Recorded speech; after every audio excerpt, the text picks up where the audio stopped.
तो आज है 3 मार्च और अभी हम लोग देहरादून में हैं। तो देहरादून से हम लोग जा रहे हैं ऋषिकेश, और ऋषिकेश में जो भी करेंगे वो आपको दिखाएंगे। बाकी ये चूरन है मेरे साथ। ये गरीब लोग मुंबई से हमारे फॉलो करते करते इधर तक पहुंच गए। जिधर गुरु होगा उधर शिष्य आएगा। ये देखो बंधु ब्रेकफास्ट कर लो। हाँ, ये जा रहे हैं सुबह सुबह Rishikesh. So hello everyone and welcome to the blog. This is Saurabh Mishra, आप सबका मेरे चैनल पे स्वागत है। तो आज के ब्लॉग में हम बात करेंगे ऋषिकेश के बारे में। मतलब ऋषिकेश अगर आप जा रहे हो तो क्या क्या चीज़ें करनी है और क्यों करनी है, कैसे करनी है, वो सब बताएंगे अब। तो फटाफट स्टार्ट करते हैं।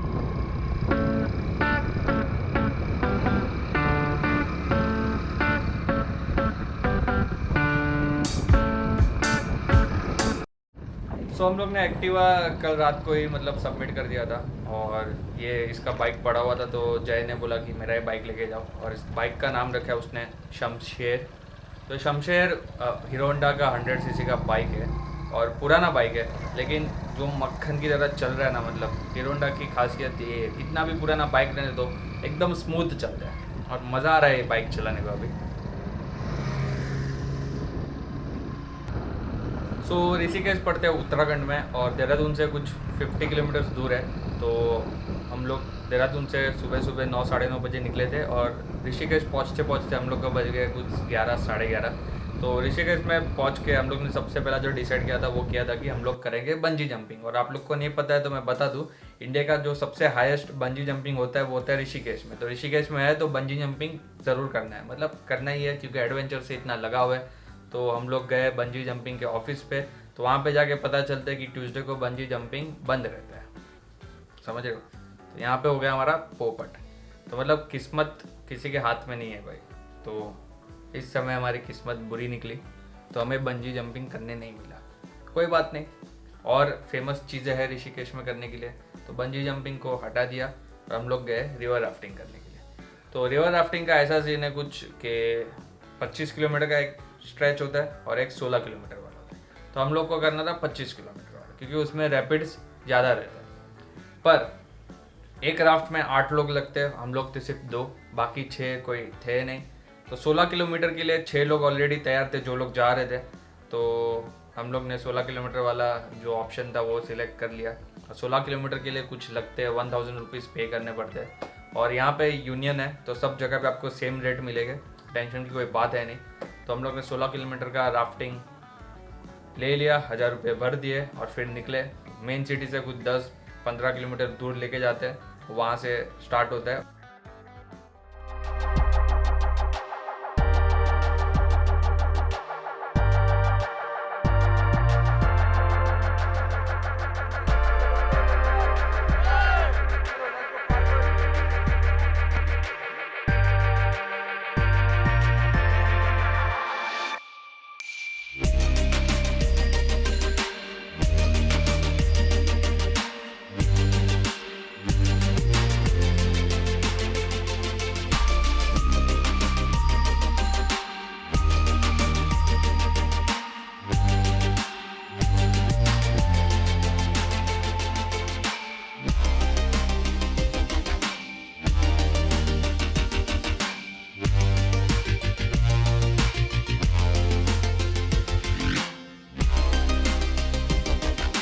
सो यहाँ पे मेरे पास वाटरप्रूफ एक्शन कैमरा था, लेकिन वो यूज़ नहीं करने दिया। उन लोगों ने बोला कि यूज़ करोगे गिर विर जाएगा, ऐसा हो जाएगा वैसा हो जाएगा। तो बोला ठीक है जाने दो।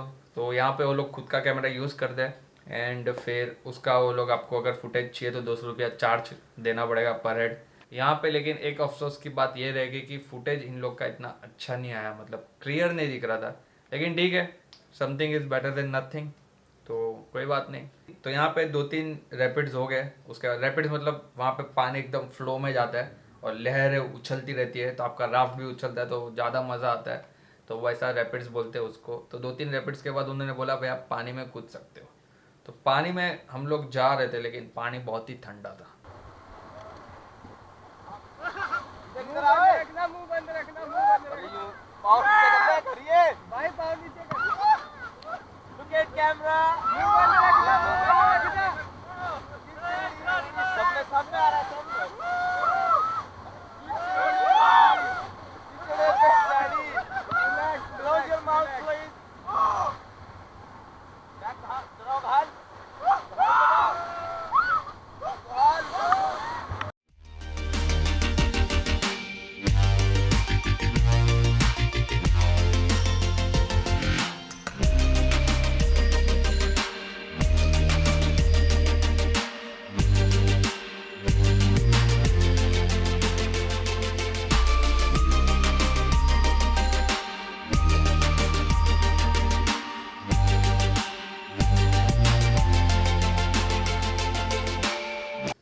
और 2-3 रैपिड्स है, उसके बाद हमारा रिवर राफ्टिंग खत्म होने आ रहा था। तो एंड में एक मैगी पॉइंट आता है, वहाँ पे आप मैगी और चाय ले सकते हो आपकी मर्ज़ी के हिसाब से। और वहाँ से क्लिफ जंपिंग करवाते हैं। तो क्लिफ जंपिंग में मतलब ऊपर लेके जाते हैं और लाइफ जैकेट पहन के ही कूदना पड़ता है। मतलब बिना लाइफ जैकेट नहीं कूद सकते, क्योंकि क्या भरोसा किसी को स्विमिंग आता नो आता, वो कूद गया, अंदर घुस गया, ऊपर ही नहीं आया। लेकिन लाइफ जैकेट पहना है तो आप कितना भी फोर्स में नीचे जाओ, आपको फट से ऊपर लाइफ जैकेट लेके आ जाएगा। ठीक है, टेंशन की कोई बात है नहीं। तो लेकिन स्टार्टिंग में ऐसा नीचे देखते तो डर लगता है कि भैया कूदे कि नहीं कूदे, फट रही है, ऐसा होता है। डर लग रहा है यार, डर लग रहा है यार। पहले धक्का मारू, नहीं, पहले आपको तो आ जाओ आप, आ जाओ।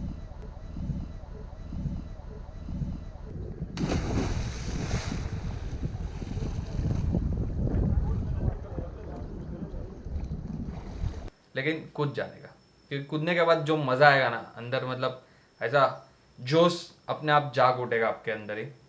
और एक अचीवमेंट की मतलब लहर उठ चुकी रहेगी आपके दिमाग के अंदर कि मैंने कुछ नया किया, कुछ एडवेंचरस किया, तो बहुत मज़ा आया, ऐसा वैसा सब होगा आपके दिमाग के अंदर। तो आप ऋषिकेश में तो रिवर राफ्टिंग कर रहे हो तो क्लिफ जंपिंग भी ज़रूर कर लेना। उसके बाद हम लोग चाय पी रहे थे, क्योंकि ठंड अंदर बहुत ही बढ़ चुकी थी। कापना थोड़ा कैसी ठंडी लग रही है। चल चीयर्स मैन। पर अपन सच्ची में काप रहा है। इसको लगती नहीं होगी ना, इसको तो नहीं मरीन वाला ना, नहीं वो कर रहे हैं ना भाई। 3-3.5 घंटे का पूरा ये प्रोसेस हो जाता है। तो उसके बाद 5 बज गए, हम लोग गए। और एक फेमस चीज़ है यहाँ पे, लक्ष्मण झूला, राम झूला। तो राम झूले पे गए। राम झूले पे सब लोग बाइक चला रहे हैं, लोग चल रहे।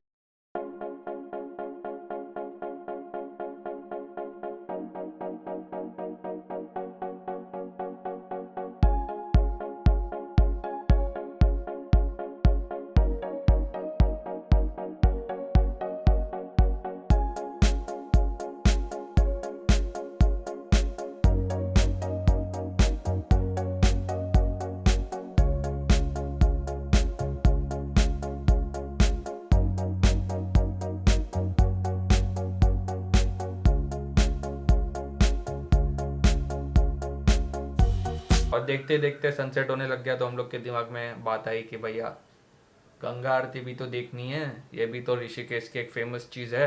तो फटाक से हम लोग राम झूले से निकले। लेकिन बीच रास्ते में हम लोग को दिख गया एक मार्केट, वहाँ पे हम लोग शॉपिंग करने के लिए रुक गए। तो 15-20 मिनट, आधा घंटा उसमें निकल गया।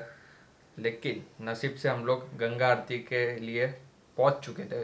15-20 मिनट बचे थे, उसके पहले हम लोग पहुँच गए।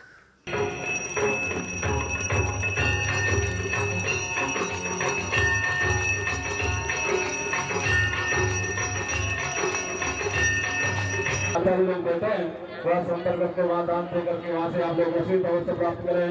माँ गंगा का पावन प्रसाद, माँ गंगा की पावन आरती आशीर्वाद दे करके आप इस पावन क्षेत्र से जाएंगे। गंगा गंगे दिलो भूला यो जनानाम सतैरपि। मतलब गंगा आरती के बाद अलग ही फीलिंग आती है, मतलब एकदम पवित्र सा लगने लग जाता है। मतलब नेगेटिविटी सब चली जाती है। मतलब कोई आपके साथ झगड़ा करने भी आएगा तो आपका मन नहीं करेगा कि मैं उसको गाली दूँ या मारूँ, कुछ नहीं। मतलब भाई शांति, एकदम पवित्र। तो ये और एक चीज़ है जो अगर आप ऋषिकेश में हो तो एक्सपीरियंस करना ज़रूरी है। और इसका कुछ टाइमिंग 6 बजे का रहता है, और समर्स और विंटर्स के हिसाब से टाइमिंग चेंज होते रहता है। तो आप लोकल को पूछ लो कि भाई गंगा आरती कितने बजे होती है और कहाँ पे होती है।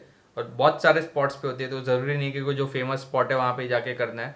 आप कौन से भी अच्छे स्पॉट पे खड़े रह जाओ। मेन पार्ट है वो है गंगा आरती करना, स्पॉट से कुछ लेना देना है नहीं। तो नज़दीक में जो भी है वहाँ पे चले जाओ। हम लोग राम झूले के नज़दीक में एक जगह थी, वहाँ पे आरती हो रही थी, वहाँ पे जाके हम लोग खड़े रह गए और ये आरती को हम लोग ने एक्सपीरियंस किया। बहुत ही मज़ा आया, तो आप लोग भी करना ज़रूर। एंड फिर हम लोग यहाँ से निकले एंड अभी हम लोग ने चेक इन कर लिया घोस्ट टॉप्स पे 350 पर नाइट। और ये मेरे साथ ही है, ये दिखाओ।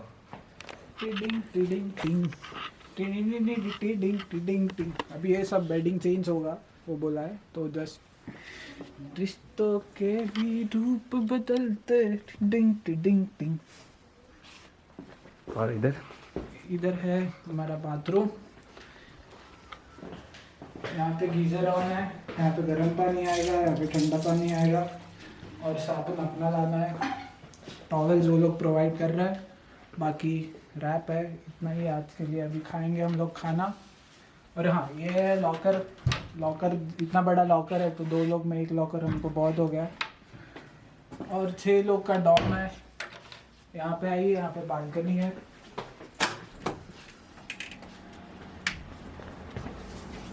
बालकनी से बाहर देखेंगे तो ये कॉमन एरिया है, सामने बॉनफायर लगा सकते हैं, इधर बैठ सकते हैं, चिल मार सकते हैं। तो काफ़ी अच्छा प्रॉपर्टी है।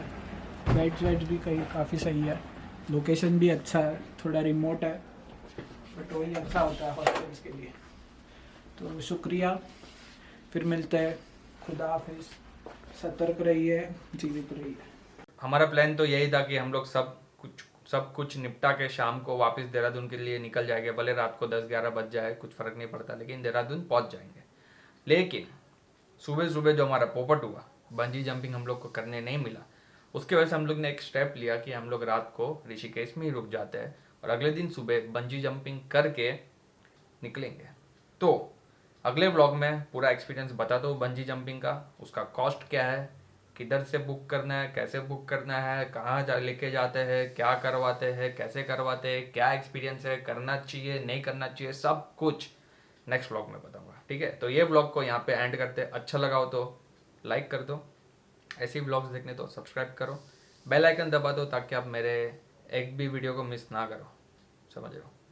एंड मिलते हैं अगले ब्लॉग में, तब तक के लिए खाओ पियो और मेरे वीडियोस के द्वारा घूमते रहो। जहाँ घूमने वहाँ बहुत सारे वीडियोस हैं, तो कौन सा भी वीडियो देखो और घूमो। बस टाटा बाय बाय।